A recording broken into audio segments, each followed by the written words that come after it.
Hello everyone, today we're going to be talking about a science fiction film called Pacific Rim. Be ready for some spoilers ahead.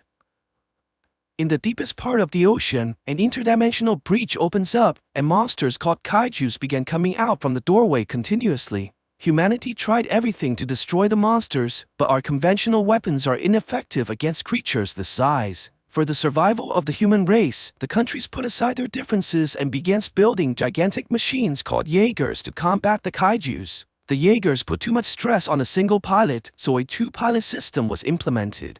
Humanity begins winning against the giant monsters, and the Jaeger pilots became heroes. The main character Rowley and his brother Yancy are being deployed against the Category 3 kaiju codenamed Knifehead. They walk inside the head of the Jaeger and begins putting on their specialized combat suits.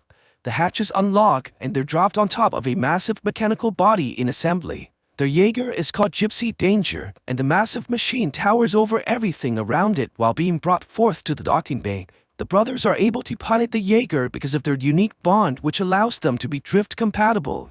This means a neural link is able to connect the two through memories and allow them to control the Jaeger together. Marshal Stacker tells the brothers to stay put and guard the base, but they decide to disobey his orders and save the 10 people still outside in the storm. The massive kaiju erupts out of the ocean and towers over the fishing boat full of people. Just when the monster is about to attack, Gypsy rises from beneath the waves as well and carries the boat away from danger just in time. The brothers throw furious punches at the kaiju and knocks it down with a powerful slam to the head. The monster rushes towards the Jaeger, but Gypsy grabs onto its head and prepares to use the plasma cannon on the other hand. They fire at the monster and the explosion sends the kaiju flying backwards into the ocean. However, the marshal tells the brothers that they're still picking up the monster's signal, and the kaiju jumps out of the water, taking out one of Gypsy's arms. The monster grabs onto the Jaeger's head and rips off half of it, killing Yancy in the process. The main character is forced to pilot alone and struggles to fire the plasma cannon while Knifehead continues dismantling the robot. Raleigh manages to shoot a large blast at the kaiju, and both their signals disappear as a result. Luckily, the main character survived and pilots the Jaeger to shore all by himself. He crash lands on a beach north of the headquarters and gets rescued by a man with his grandson. 5 years later, the United Nations is abandoning the Jaeger program as the kaijus are destroying the machines faster than humanity can rebuild them. The world leaders decide to invest in building walls around the major cities as a better option against the monsters. Despite the setbacks from the higher-ups, Marshal Stacker refuses to give up on the program that he's supposed to lead. At the same time, Raleigh has given up piloting the Jaegers and survives by working as a builder for the Coastal Wall program. Their efforts are questioned by the workers when they see another wall being destroyed by a kaiju within hours. Luckily, the city was saved by Eureka Striker, one of the newest Jaegers built in Australia, who destroyed the kaiju with missile attacks. The people beg the pilots to stay, but they're moving to Hong Kong just like the rest of the Jaegers. A helicopter touches down as Raleigh heads to the outside of the building. He's surprised to see that the marshal has come for him personally and wants him to come back as a pilot again. Raleigh refuses to return as his memories of his brother still haunt him every moment, but the marshal manages to convince him by asking where he'd rather die, building a wall or inside the Jaeger. They arrive at Hong Kong and Raleigh meets Mako, the marshal's adopted daughter, who apparently has a very low opinion on the main character. Stacker shows Raleigh the other Jaegers, Crimson Typhoon from China, who's piloted by the triplets known for their thundercloud formations, and Cherno Alpha, one of the most brutal machines from Russia. They also meet the pilots for Eureka Striker, Chuck and his father Hansen, with the amazing record of 11 kills. The marshal explains that their plan is to install a nuclear weapon on Eureka and carry it to the breach guarded by the other Jaegers. They will detonate the bomb inside the portal in order to close it permanently. The team meets the scientists responsible for their mission, Herman, a physicist, and Newton, a kaiju biologist. Herman explains that the kaijus will appear faster and faster, and they will increase their numbers in the future until humanity is destroyed.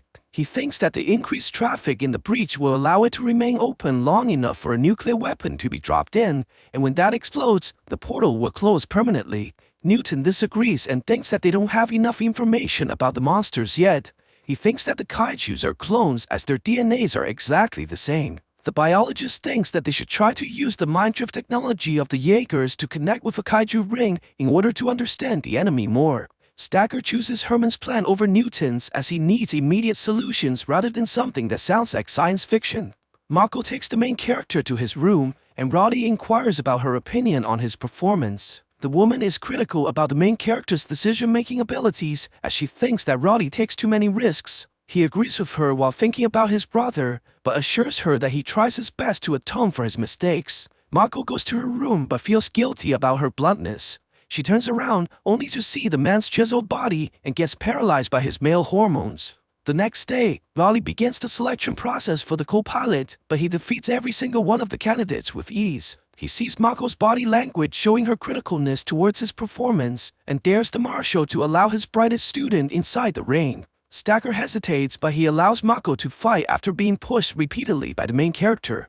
The two begin fighting each other and their movements become synchronized as they're evenly matched. The marshal stops their combat after multiple rounds, and Raleigh becomes convinced that Mako is the perfect co-pilot for him. Nonetheless, Stacker refuses to allow her to be in real combat, and everyone walks away in disappointment. At the same time, Newton sets up his lab equipment against the orders from the marshal and begins connecting his mind with the kaiju's frontal lobe. He quickly sees a vision of the kaiju's headquarters and realizes that they're grown by aliens just like he suspected. He nearly kills himself through the process, but Herman manages to save him just in time.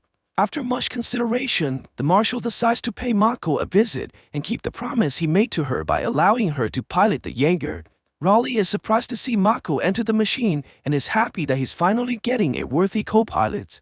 The two begins the drifting process and their memories become interconnected. Stacker gets the news from Herman that Newton had successfully drifted with the kaiju brain and rushes over to see the results. The biologist tells him that the kaijus are actually weapons used by a race of aliens that conquers planets and use up its resources. Stacker wants Newton to do it again, but he requires another brain from the monsters. The marshal gives them the contact for Hannibal Chow, a black market organ dealer for the kaijus. On the other side, things begin to go wrong as Raleigh starts seeing his dead brother in the drift. The spiking energy destabilizes the Jaeger, and Mako also begins seeing her memories. Apparently, her parents were killed by one of the kaijus when she was little, and she became terrified of the monsters. Raleigh tries to snap her out of the memories, but her emotional connections are too strong, and she begins defending her illusions by triggering the Jaeger's plasma cannon. The crew manages to disengage the weapon systems and save the facility from complete destruction. Raleigh rushes towards Mako as she regains her consciousness from the nightmares. At the same time, Newton manages to find Hannibal in the black market. The man becomes furious when he learned that the doctor drifted with the kaiju's brain. The connection is a two-way street, which means that the aliens now know more about the humans as well, and they'll likely come looking for Newton. Back in the headquarters, they receive more seismic activities indicating that there will be a double event occurring with Category 4 kaijus codenamed Otachi and Leatherback. The marshal tells Cherno Alpha and Crimson Typhoon to engage the monsters while Eureka Striker stays back to defend the harbor. He orders Raleigh and Mako to stay put for this mission. They head towards the ocean and the helicopters drop them in front of the coastline while Eureka Striker follows closely behind. The Crimson Typhoon begins detecting movements around them, and the kaiju Otachi jumps out, landing a direct hit using its tail and sending the Jaeger flying into the water. Typhoon recovers quickly and begins using their thundercloud formation. They manage to land multiple strikes on the creature, but their blades are stopped by Otachi as it overpowers the Jaeger. Typhoon quickly jumps upwards and using its amazing agility, flips the kaiju in the air and throwing it into the ocean. Alpha charges in and continues to pummel the monster by punching its head. Otachi sees an opening and knocks Cherno Alpha into the ocean. It then continues to attack Typhoon with the tail and eventually decapitates the Jaeger's head, killing the pilots inside.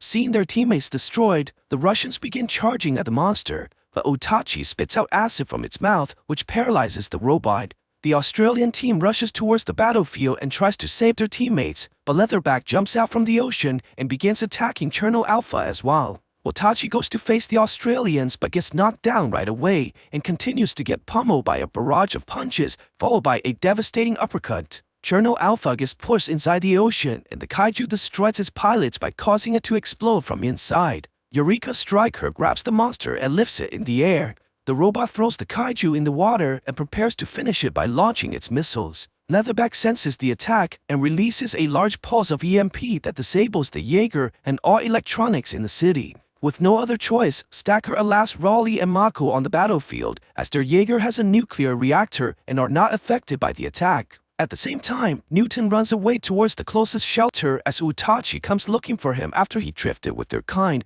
destroying buildings and causing chaos in the city.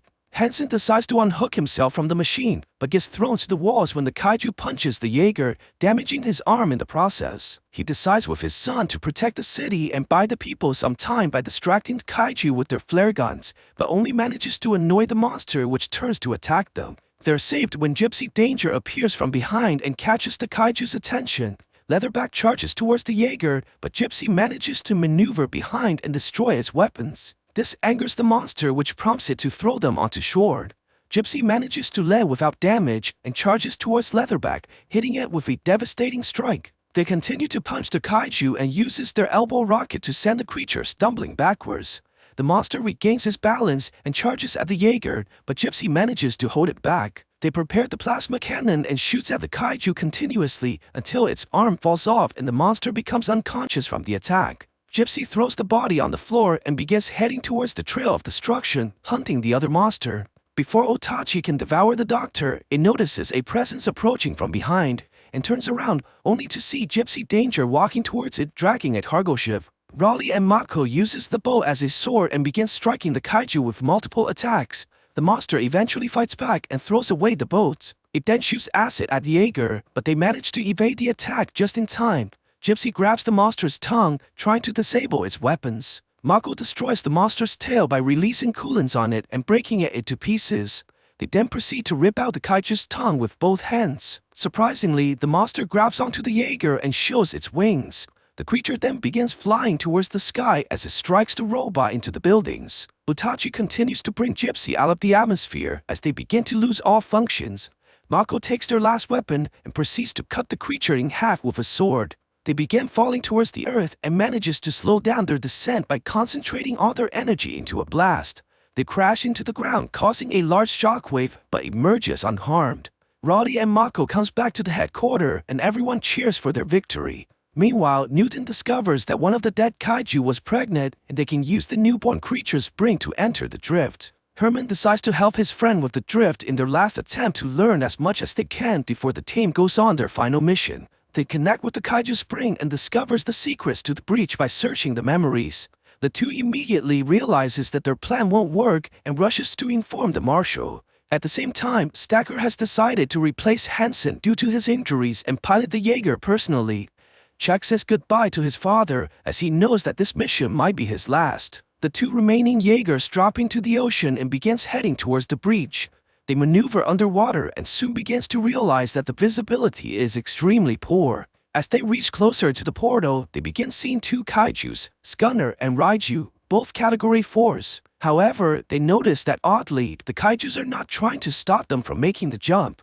The two doctors rush into the command room and tells them to stop immediately. They won't be able to go through the breach because it requires the kaiju's DNA for access. They have to trick the system by going into the portal with one of the monsters. Before the doctors can finish explaining, the radar picks up another signature coming out. This time, a Category 5 kaiju named Slattern appears. Raleigh and Mako tries to help their teammate, but gets attacked by Skunner right away. They manage to throw the monster on the ground, but Raiju strikes from behind and takes out one of their arms. It turns around and charges at the main character, but instead of escaping, they point the sword at the monster and proceeds to cut the kaiju in half using its own momentum. The Category 5 kaiju attacks Eureka and pushes it away from the breach. They manage to fight back and stabs the monster with both of their swords, causing it to scream in agony. Slattern yells to his comrade for help, and the two monsters charge at the Jaeger with blinding speed. Realizing that there's no escape, the marshal plans to use himself as a bomb to clear the way for Gypsy Danger so that they may use their nuclear reactor to close the breach. He detonates the bomb, which causes a huge explosion, sending the water away from underneath the ocean.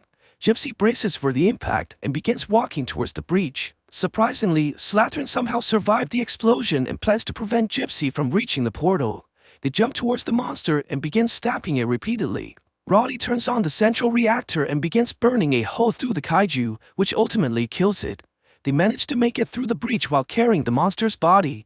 Mako slowly passes out from the lack of oxygen, but Roddy puts her in the escape pod and fires it away from the aliens. He dislodges himself and continues towards the nuclear reactor where he manually sets the explosion to occur in 60 seconds. Roddy then ejects himself in the escape pod as the Jaeger continues to fall into the Kaiju's military base. The aliens look at the machine in confusion as the nuclear reactor approaches meltdown and explodes, destroying everything in the vicinity and closing the breach at the same time. Both Mako and Brody survive the explosion and the people celebrating their victory. The two embrace each other as the military arrives to their rescue. So what do you guys think about this movie? Let me know in the comments below. And if you like my video, please press like and subscribe for more. I'll see you guys next time.